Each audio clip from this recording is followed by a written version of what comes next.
Difficult conversations are an inevitable part of our lives, so it's worthwhile to get better at them, don't you think? In today's video, we're going to explore an important aspect of handling difficult conversations: managing emotions. Most of us don't love having to initiate difficult conversations because they can be very, uncomfortable. Emotions can run high for both people involved, and that can either make or break the outcome of the discussion. It doesn't matter whether or not you're a leader or work with a team. If you are a human being with friends, family, and romantic relationships, at some point, we've all been involved in difficult conversations. So let's talk about some strategies to keep our emotions in check so we can navigate these conversations with a little more ease and grace. First, acknowledge the emotional aspect. Difficult conversations can stir up intense emotions in us and the person we're talking to. It's important to acknowledge that before diving into the conversation. By recognizing and understanding our emotions, we can better manage them and create a healthy environment for the conversation.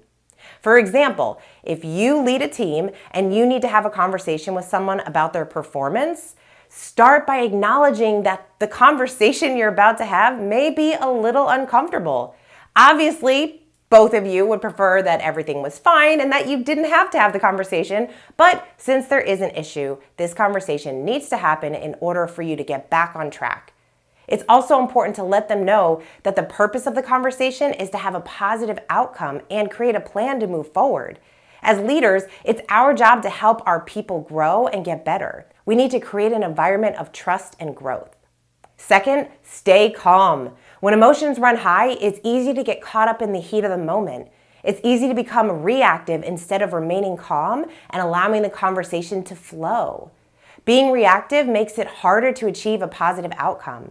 If you feel like things are starting to get too emotional, pause, take a deep breath, and remind yourself to stay calm.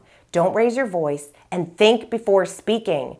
Many of us start thinking out loud, which can definitely get us into trouble. Pausing and staying calm allows us to collect our thoughts and prevent us from saying something that we can't take back. It also allows us to approach the discussion with a clear mind and a focused perspective. Third, practice empathy. I did another video on why empathy is the #1 quality in leaders today.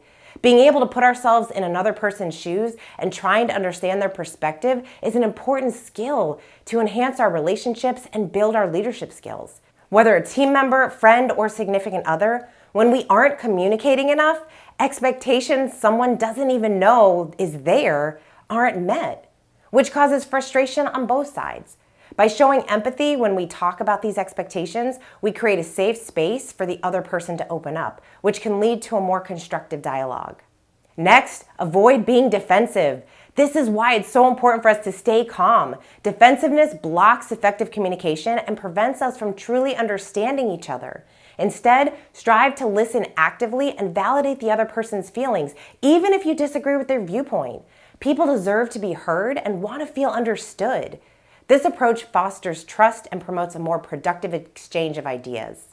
Lastly, use positive body language. Our body language speaks volumes during difficult conversations. While it can be hard, it's important to maintain open and relaxed postures, make eye contact, and overall be open. For example, don't have your arms crossed and be conscious of what your face is doing. This helps to create an atmosphere of respect and encourages the other person to express themselves openly. These are just a few ways to help you navigate your next difficult conversation with someone in your life. The good news is that effective communication is a skill that can be developed with practice. While it may never be fun to have difficult conversations, we can get better at them the more often we have them, which will ultimately help us develop more fulfilling relationships with everyone in our lives. I hope these strategies empower you to navigate challenging conversations with more confidence and compassion. I hope you enjoyed this video. If you did, please like it and comment below. Let me know what resonated with you and what action you're going to take next. I also invite you to subscribe to my channel for more content to help you build a career and life you love.